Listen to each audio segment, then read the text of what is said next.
I was at a car boot sale one Sunday recently where a woman was selling pots and another man was buying. The selling woman had a cross hanging from her neck and the buying woman wore a hijab. And nobody was asking what religion the pots were. Then I saw a man selling roses from the back of a van. He might have been Ukrainian, or he might have been Russian. It didn't matter to the roses. And there were Africans there, and travellers, and two Italian men in the sunshine sharing a cigarette with a man who had an English accent and who was wearing a yellow high-visibility jacket. In fact, there were lots of orange and yellow high-visibility jackets for sale, hanging on the empty frame of one of the stalls.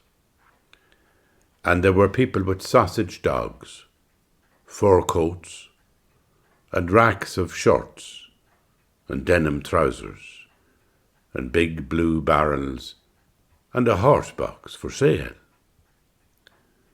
There were clocks, and delf dogs, ornaments for the mantelpiece, and wheels for wheelbarrows. And of course, the roses, and the walking sticks. The philosopher George Steiner used to say that Europe as an idea was created in the coffee houses of various cities across the continent.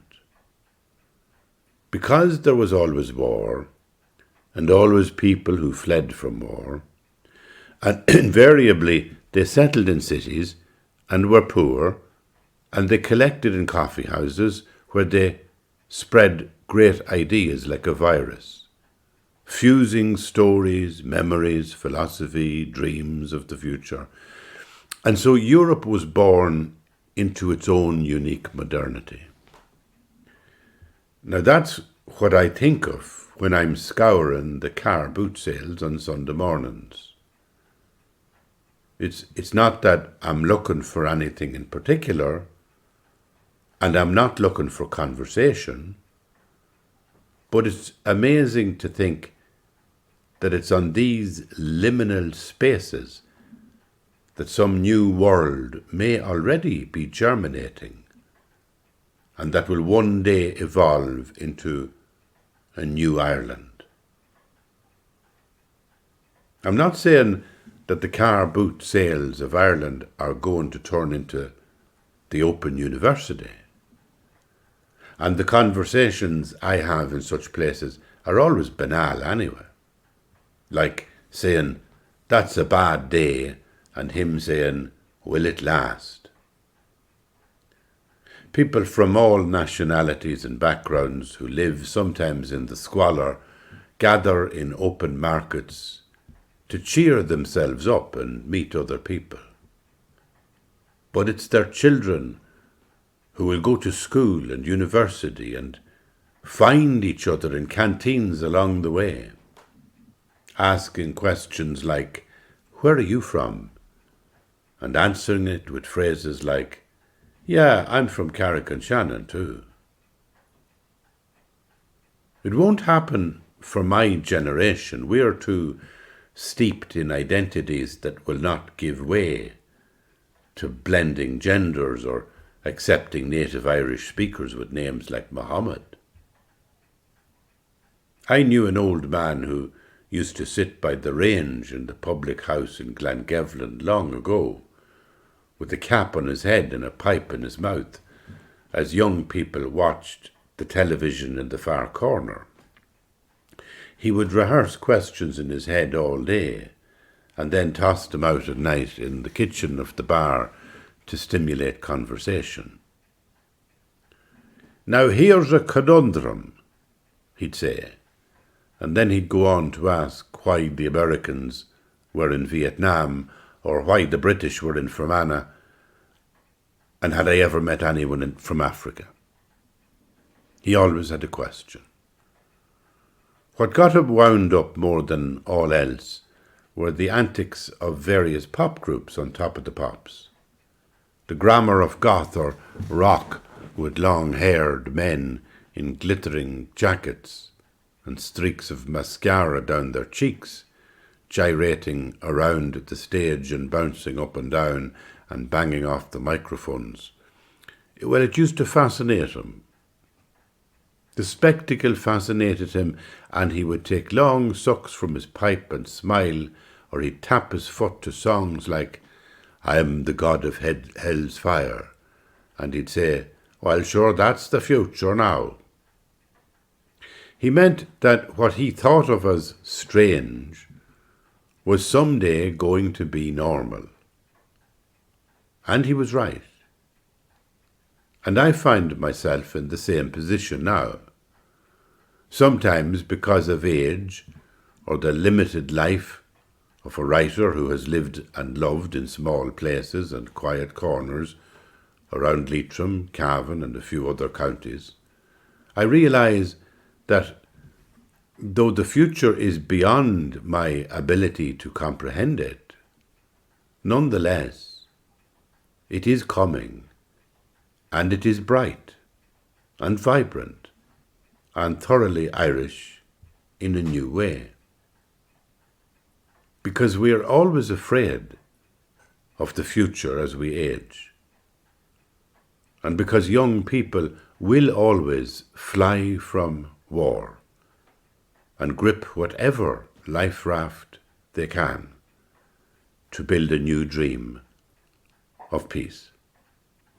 You see, I suppose what I'm saying there is that you get a lot of people talking about migration and immigrants, and there's too many people. And if you walk round the town, any particular town, you can certainly feel that.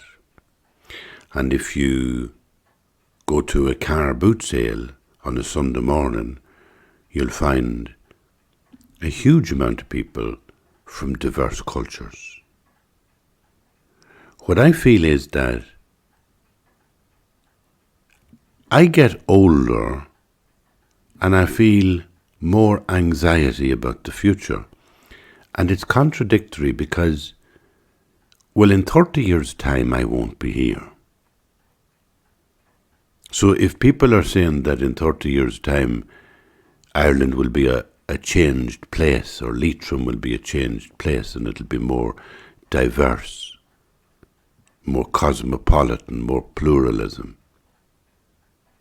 many, many different cultures.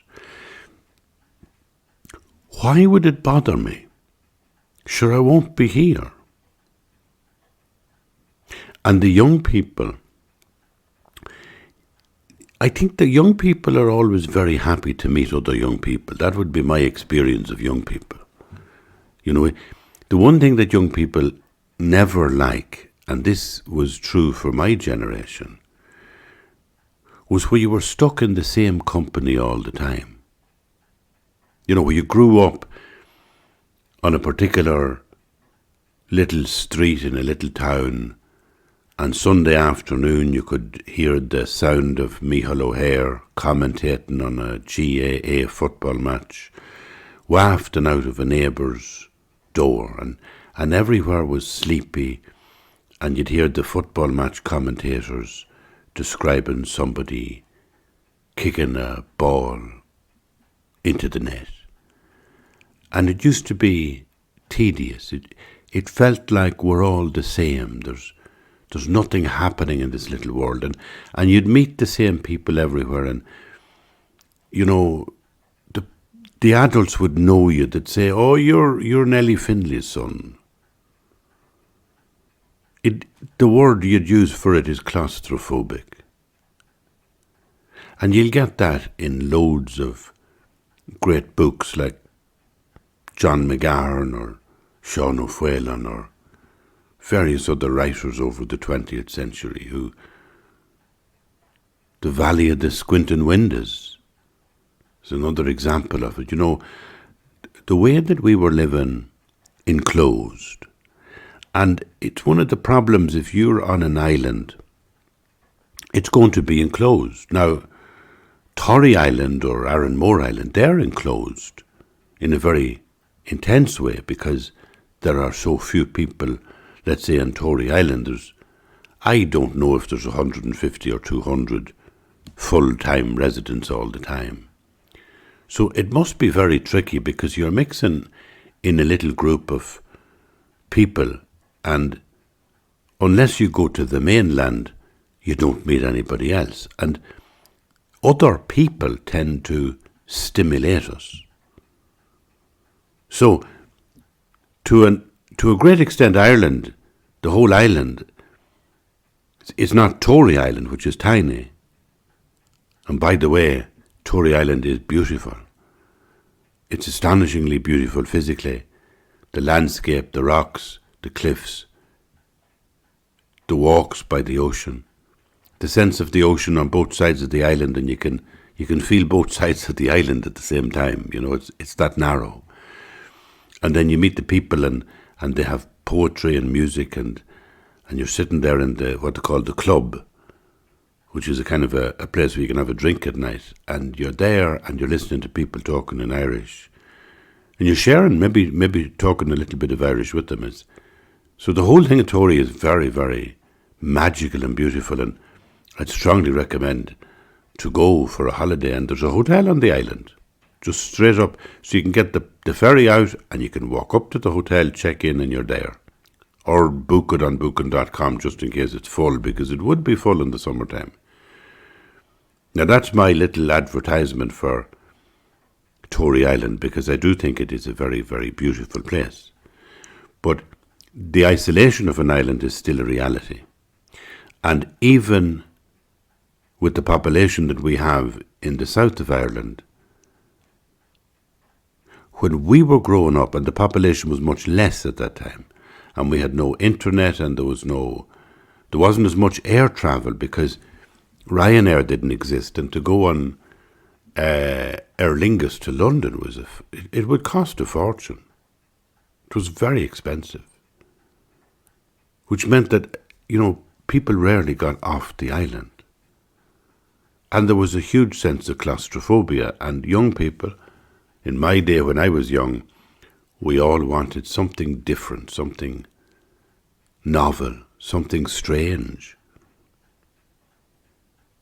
And I think young people will always want that, because they instinctively know that when you connect with other people, you sharpen your own consciousness, you sharpen your own awareness of the world, and you begin to measure other people's experience against your own, and you are able to critique your own experience in a better way. You just become a better person. And I say that as somebody who hasn't been, living in London or New York for the past 40 years. I've lived all my life in the country. So I know the riches of country life. And my preferential option in life has been the country. This is where I love. I love the solitude. I'm looking out the window as I speak, and I'm looking at the wild roses. I'm looking at the cherry tree, and I can see across the lake Slieveneeren, the mountain. This is where my soul awakens. But I also know that it's necessary to meet other people and to have that engagement with other people. And that's what we didn't have when we were young, and that's what we have now. So I think that it's a wonderful and beautiful thing that there are more and more people coming into Ireland. And I really don't think we have anything to worry about in relation to the future. I always tell a story about Leitrim. I was buying a stove one time from a man in Leitrim.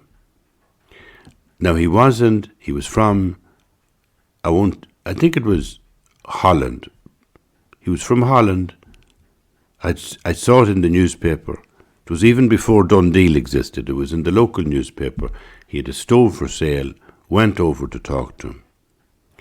And I brought the lady wife because she was going to use this stove. And it ended up anyway that she's in the kitchen chatting to the fella who's selling the stove, and I'm sitting in the Renault 16 outside in the backyard. And as I'm sitting there, there's a fella comes down the yard towards my car. Now, he's the son of a man who's from Holland.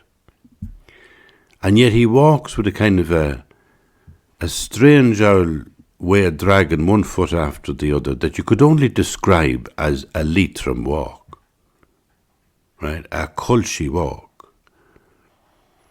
And he looks in the window at me and he says, "How are you doing?" And I said, "Hello." And he said, "She has a spring gone in the back." And he meant the car.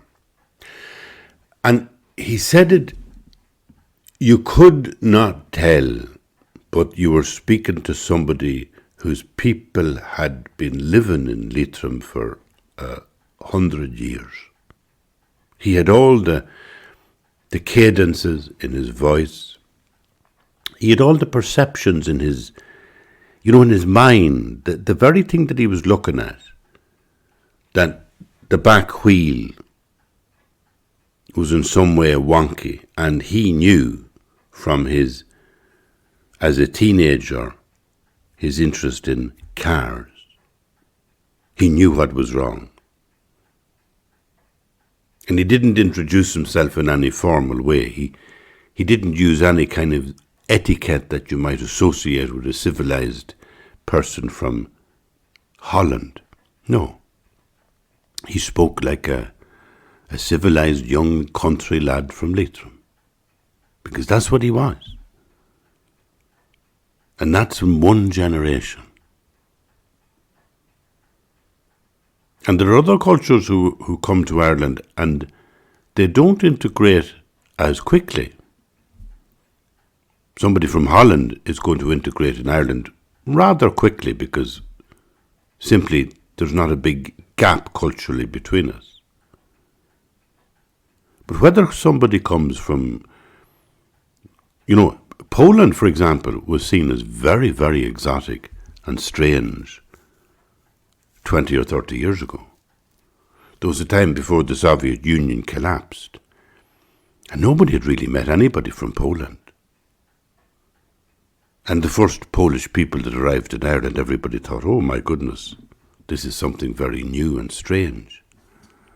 And now, we kind of know a bit more about Poland. We know a bit more, like we're in relationship with Poland.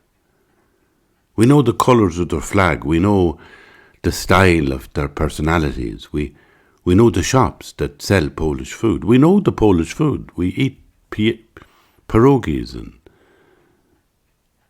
they've become like the family down the road in their tens of thousands.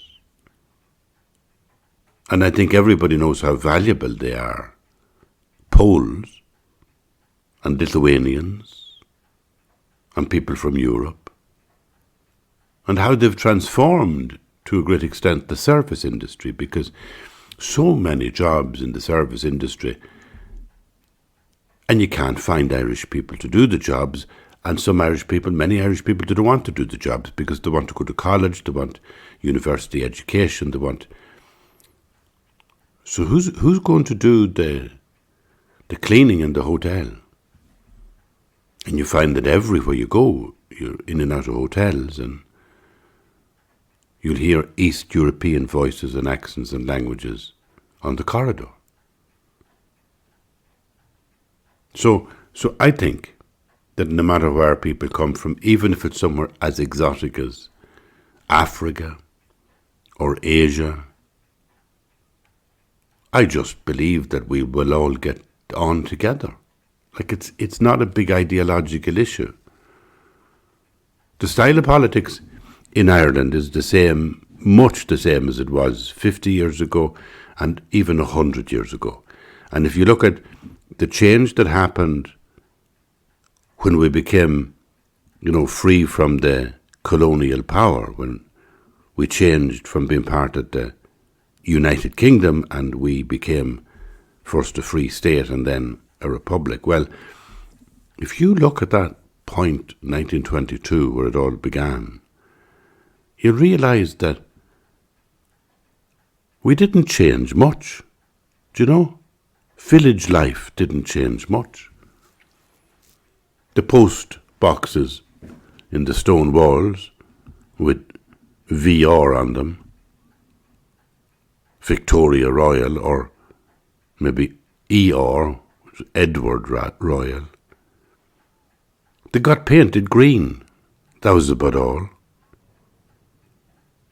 And that's an image of how things changed even in the government of the country and the civil service. It was to some extent a change in colour, but the fundamental structures and ways of organising the country through local authorities, it remained the same.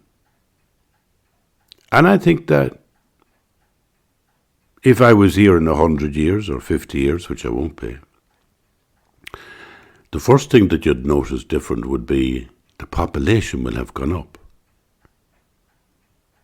Now people say, Ireland is full, but the reality is it's not. It's just not. I mean, the bigger pool of people you have, the higher your standards. Because a bigger pool creates more kind of competitive energy between people to create high standards. If you look at loads of stuff that we really don't do in Ireland because we don't have the numbers. We don't have the amount of high scientists as you might find in Britain, simply not because Irish scientists lack intelligence or are not gifted, but because you need a critical mass, you need numbers of people in any area, and the standard goes up. I think it's true, to be honest with you, even in a small school. If you have a very small school, it's so valuable to have a small school in a parish, in a little country area. But you also need to challenge the children. And so you find that when the little primary school experience is over, parents will send their children to the secondary school, the vocational school. It's a bigger catchment area. And it's like a bigger world for the young 12, 11-year-old. And they're frightened of it. But they have to get in, they have to mix. And eventually they begin to love it because their standards are going up. The higher the amount of people, the standards will go up. If you have a little choir and you've only 50 children to pick from, you might have a very beautiful choir that sing with their hearts. But there'll always be a little sense of a kind of a country choir. If you were in a school of 700 or 800 students and you had a choir that you were putting together like of the best 20 singers, it would be a good choir because you have a good catchment area of people to pick from. And I think that's true in relation to opera singers, science, astronauts, so many things that if you're in the larger pool, the standards go up and you achieve more, therefore.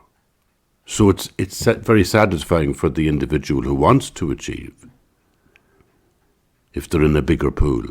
And for us in Ireland, there's no doubt that the European Union has done that. It's given us this, sense that we gradually see ourselves more and more belonging in Europe, and through the Erasmus scheme and loads of other stuff, students find themselves competing at a wider European level. They find themselves going to other European universities to study and to do their postgraduate work. And all in all, the bigger the pool, everybody happier. So, so Ireland, we had a population of about 8 million before the famine, and that might be a target you would want to reach. And we're certainly not there yet. We could expand quite a bit. And maybe we could expand much bigger than 8 million because there are loads of countries as big as Ireland who have bigger populations. And they thrive. There's nothing wrong with having a bigger it may be that people like me who live in the country will be put under pressure because there'll be more people coming into rural areas wanting to live there. Or it may be that problems are created in cities because of lack of housing. But you're always going to have some social problems in any society. And the solution is to fix the problems rather than just avoid the experience. So we'll have a bigger population in 50 years' time. Is that going to change Ireland? In some sense, yes, because Ireland has changed in the past 50 years. If I describe what life was like when I used to go dancing in the ballroom of romance and fill the car with girls who weren't my girlfriend, but who I was just giving them a lift to the dance, and we'd all dance and we'd come back and go to somebody's house. We'd be there till 4 a.m, sitting around in the kitchen singing our heads off, which was what one did. It was considered as normal as conversation to be singing. And if you saw photographs of us as young people at that time, you would think that we were malnourished. Maybe some people were, but we were definitely scrawny, skeletons. You know, it was like you'd have these suits hanging on skeletons. And we used to wear suits with big wide lapels and flowered shorts. Mother of God, the things we wore and the way we looked. So that was life back in that period. And it has changed so much. We couldn't have imagined the internet. We couldn't have imagined some of the problems, like, for example, pornography on the internet for young children, like the alienation or the atomization of life that leaves us with, it's shocking even to talk about it, but it leaves us with young people, teenagers, who are in need of mental health services. I mean, there were always a few who were depressed. There was always a sense that, you know, young people might commit suicide. But never, I think never as normalized as it is now, you know, that to be alienated, isolated, going to a therapist as a teenager now is almost like it's not seen as unusual. So there's no doubt that we have problems, but those problems came from things like the internet and the way that communication has changed. And there's no doubt that there will be new problems, the world will go on, there will be wars as well. I mean, again, it was a naive thing we used to talk about when we were younger, that, you know, that there wouldn't be any more wars in Europe, for example. I remember one time being in Zurich. I was in a culture centre. Like I was there. It was one of these places, like it was for artists, where you'd go and spend 6 weeks. It was a grant, and you go and spend 6 weeks in a beautiful surroundings, writing a play or a book or whatever. And I was there writing a play at the time, as it happens. And I remember one day at the table, I had a conversation with a German woman, Ariadna. It's funny enough, her name comes back to me, Ariadna, and she was a German artist. And she said, what is it like, you know, to live in Ireland with this war? She was talking about the troubles in Northern Ireland. And I said, well, you know, it's okay. You become normal. You just live with it. You know, you drive into the main town every morning, and you might be stopped by the British Army, and they'd have very high weapons, very high sophisticated weapons, and they might put you up against the back of the Jeep and point the gun at you and interrogate you a little bit. Or they might just keep you in the car and open the boot, and then you drive on, and you would consider that normal. You're living in a war zone. And sometimes you'd hear about a killing or whatever. But she was fascinated to know, what is it like to live in a war zone? And I said, you're really interested. And she said, well, there are no more wars in Europe. Ireland must be the last place that there will be a war in Europe. It's very strange. And she was living with that delusion that, that we had finished with war and that we had become so civilized that the Irish, being out there with bombs, blowing each other to bits or blowing British soldiers to bits, that this was like a primitive behaviour from the past that she couldn't understand. And that was long before war in Yugoslavia broke out and the autonomous nation states emerged of Croatia and Serbia and so on, Bosnia-Herzegovina, and them tearing each other apart with big armies. Nobody had ever imagined that.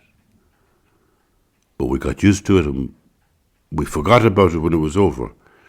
And now there's a war going on in Ukraine and everybody says, well, this is terrible, it never happened before, but it did. And when it's over, and it will be finished, at some stage everybody will negotiate and it'll be over. And then life will go on and we'll forget about it. So these wars happen. They start, they go on for a while, and eventually, at some stage, they have to end. And we ordinary humans tend to just live our lives. We may be animated by a war, angry and indignant and offended by the barbarity of a war. But essentially, our lives are more than that. Our lives are just beautiful spaces between life, between birth and death. These beautiful spaces that we inhabit. Spaces of relationship with parents, with children, with lovers, with strangers, with friends. We drink a little wine, we have a little party, we do a little dancing, we get old, we get sick, we get stiff, and we pass away. And it's much the same in any country. If you pare down the basics of being human, in childhood, in old age, it's singing a few songs, drinking a few glasses of wine, and feeling loved and loving the people around you. Parents, children, friends, strangers. That's life. So that's going to go on. And even though it constantly changes, you can see also, if you look back in history, that there is a continuum. And that, in my view, no matter who comes in from other countries to live in Ireland, it seems to me that within one generation, they're Irish. They have imbibed everything to do with the culture, and they're Irish. And what they give to the native population is the opportunity to experience difference. So that's what I was trying to talk about in that column. And I'll read you one more column, actually, if that's okay. And this one, well, it's a bit lighter, but there's a connection. It's amazing how much war has been in the air recently. I haven't experienced anything like it since I lived in Fermanagh during the Troubles. There's something contagious about war. It's like a virus.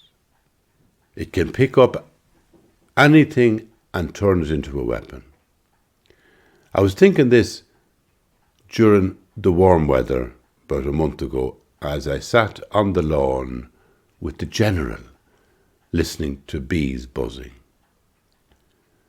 My binoculars were on the garden table next to him. Personally, I associate binoculars with big houses, walled gardens, old tartan rugs, and armchairs on the lawn. I remember seeing the writer Leland Bardwell sit up in a clump of tall gladioli one August evening in 1984 with a pair of binoculars as if she were a 19th century botanist searching for exotic petals. "What can you see?" I asked Leland. "Nothing," she replied. "I'm as blind as a bat." I often regret that I didn't pay more attention to Leland when she was alive. She was a very distinguished writer, but she was also a very witty person. "A penny for your thoughts," the General said. "I was just daydreaming," I replied. "Don't you ever regret anything?" "Nothing," he replied, raising his chin adamantly in the air.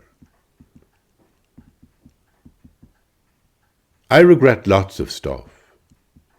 Small things, such as failing to read enough classical literature when I was young, failing to travel across the globe when I had the chance, failing to take exercise and keep the heart in good condition. But such is life. We can't avoid regrets, and living with remorse can be comforting. It allows us to feel human. It's as if there were a special chamber in the heart, a depth of stillness where Beethoven's late quartets still play endlessly. I felt sorry for all that I have done badly, all that I have failed to do.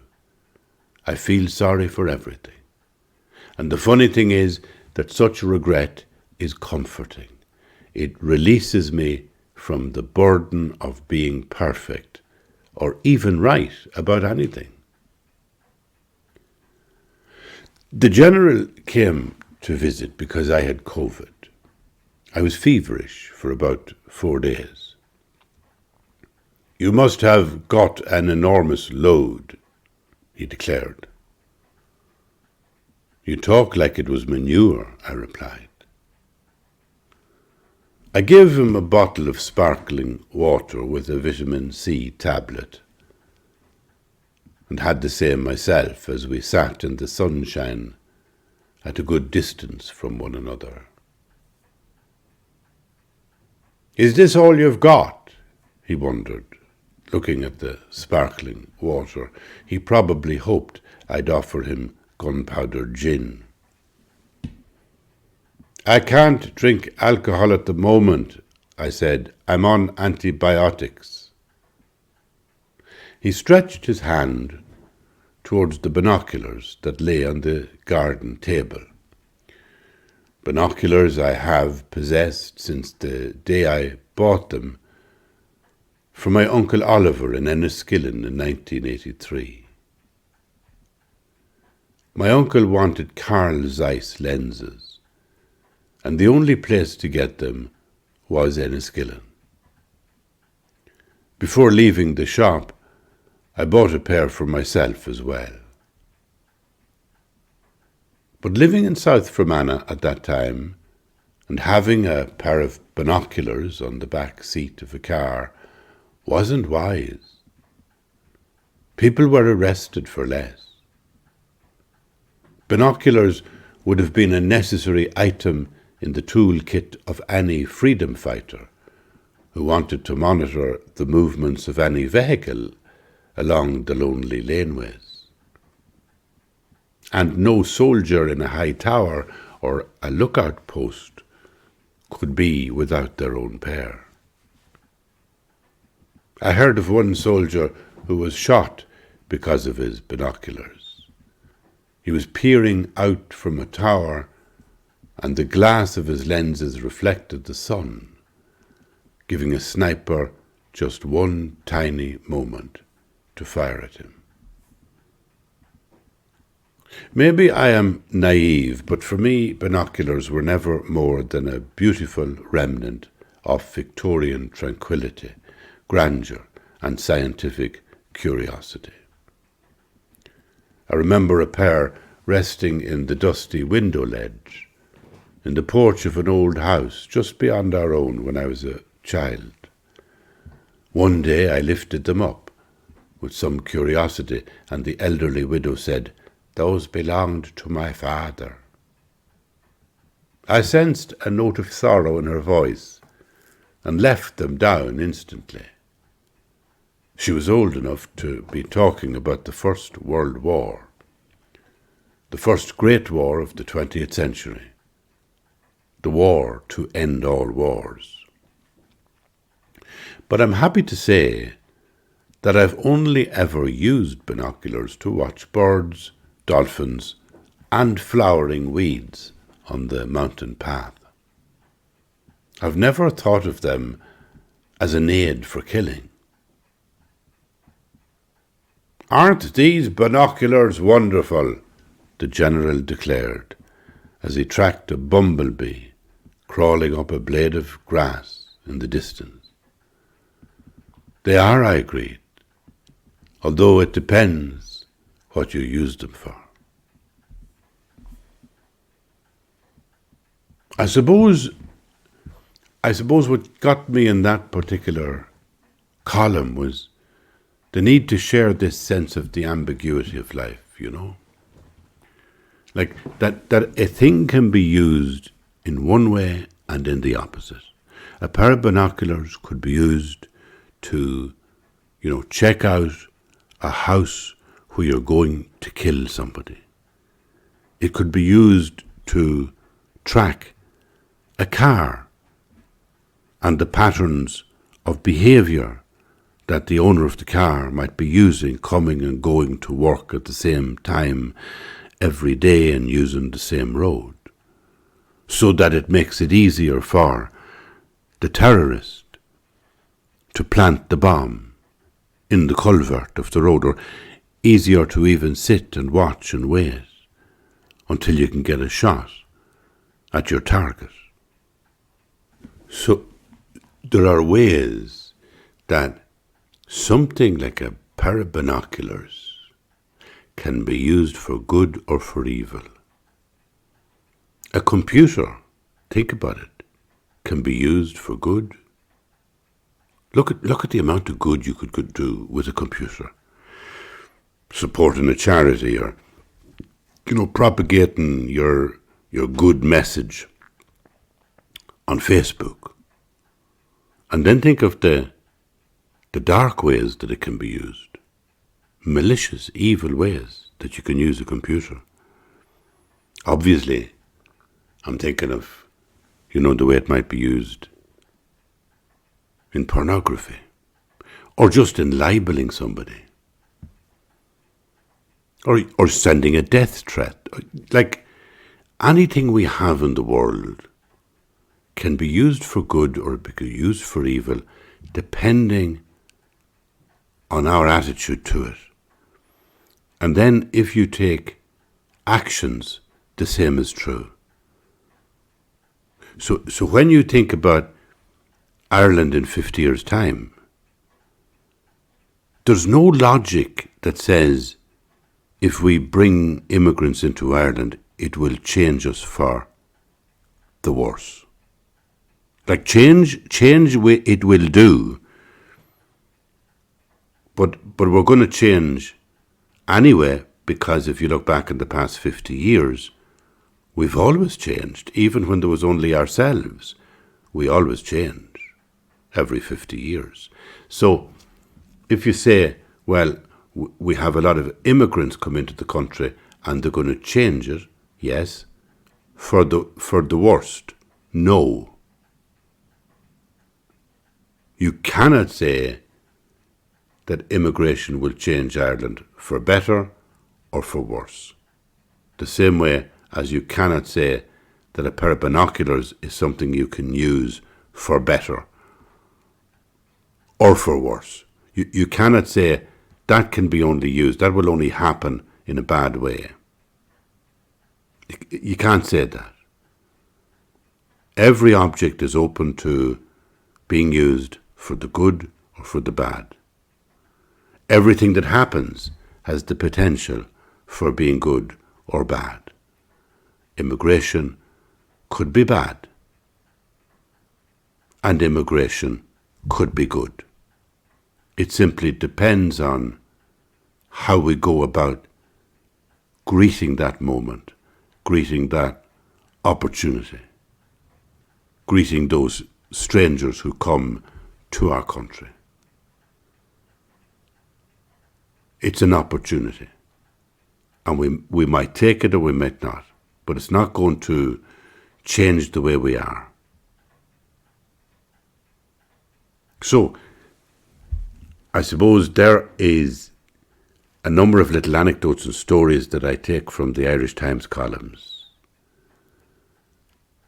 And I wanted to share that with you because there are some people like to feel that they get a few stories from me in this zone, in this mood, with this feeling, without having any reflections about religion. And I'm so happy to do it. And I wish you a beautiful and wonderful weekend. And thank you for being here. Bye-bye.